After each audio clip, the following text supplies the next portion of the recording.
Sekali lagi, berdasarkan ayat dan hadis tadi yang sudah kita sampaikan sebelumnya, bahwa sesama muslim dan juga sesama mukmin adalah bersaudara, di mana tentunya kesadaran terhadap hal ini akan memberikan konsekuensi sebagai berikut. Di antaranya, yang pertama, penyebutan secara eksplisit adanya persaudaraan antara sesama muslim dan mukmin di dalam Al-Quran dan hadis menunjukkan bahwa hal tersebut merupakan sesuatu yang perlu diperhatikan oleh kaum muslimin.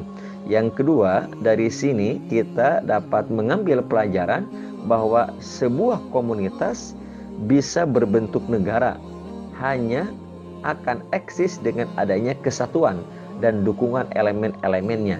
Sedang kesatuan dan dukungan ini tidak akan lahir tanpa adanya rasa saling bersaudara dan mencintai.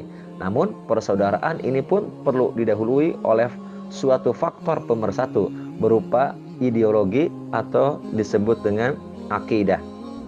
Nah, sahabat surgaku, pada kesempatan pagi ini coba kita pahami tentang bagaimana menjalin hubungan sosial dalam maknanya yang umum dan bisa bermakna, bermanfaat baik di dunia dan di akhirat. Minimal ada 5 tahapan di dalam berhubungan sosial dengan makhluk, terutama manusia yang lainnya.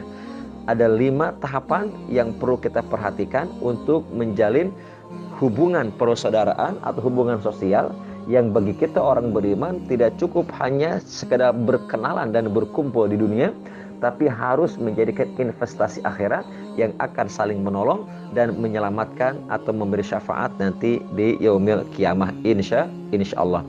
Nah, kelima faktor atau kelima tahapan yang harus kita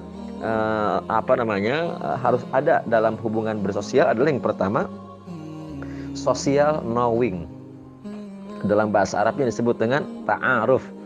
Tahapan pertama yaitu social knowing atau ta'aruf dapat diartikan sebagai saling mengenal. Dalam rangka mewujudkannya, kita perlu mengenal orang lain, baik fisiknya, pemikiran, emosi, dan kejiwaannya, kelebihan dan kekurangannya. Dengan mengenali karakter-karakter tersebut, diharapkan manusia saling mengenal, saling menghargai, saling menghormati, baik kelebihan maupun kekurangannya. Dalam surah Al-Hujurat ayat ke-13, Allah Subhanahu wa taala berfirman, "Ya ayyuhan nasu inna khalaqnakum min dzakarin aw unsa wa ja'alnakum syu'uban wa qabaila lita'arafu." Ta'arafu ini perlu kita lakukan dari lingkungan yang terdekat dengan kita, dengan keluarga, dengan lingkungan sekolah atau tempat bekerja, hingga bertaaruf dalam komunitas yang lebih luas lagi. Nah, di majelis zikrul akhirah kita insya Allah harus sudah melewati tahapan pertama ini ketika kita ikhlas bergabung, suka dan ridho bergabung dengan majelis atau komunitas majelis zikrul akhirah, diwadahi salah satunya dengan grup WA.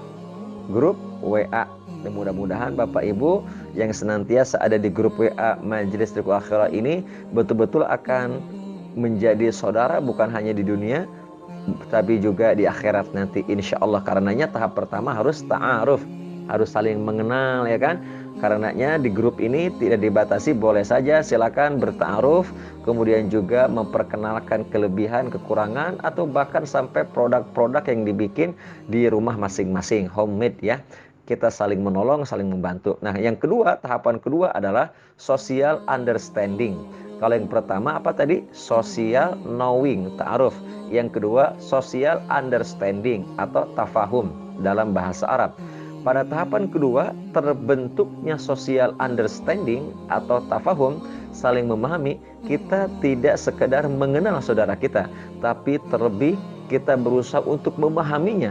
Di level kedua ini sudah ada keterikatan hati, atau dalam istilah kami dalam pelatihan atau di outbound itu ada namanya bonding gitu ya, keterikatan hati, keterikatan emosi, karena sudah saling memahami satu dengan yang lainnya. Sebagai contoh, jika kita telah mengetahui tabiat seorang rekan yang biasa berbicara dengan nada keras, tentu kita akan memahaminya dan tidak menjadikan kita lekas tersinggung atau ya cepat marah karena kita tahu tabiat ia bersuara keras.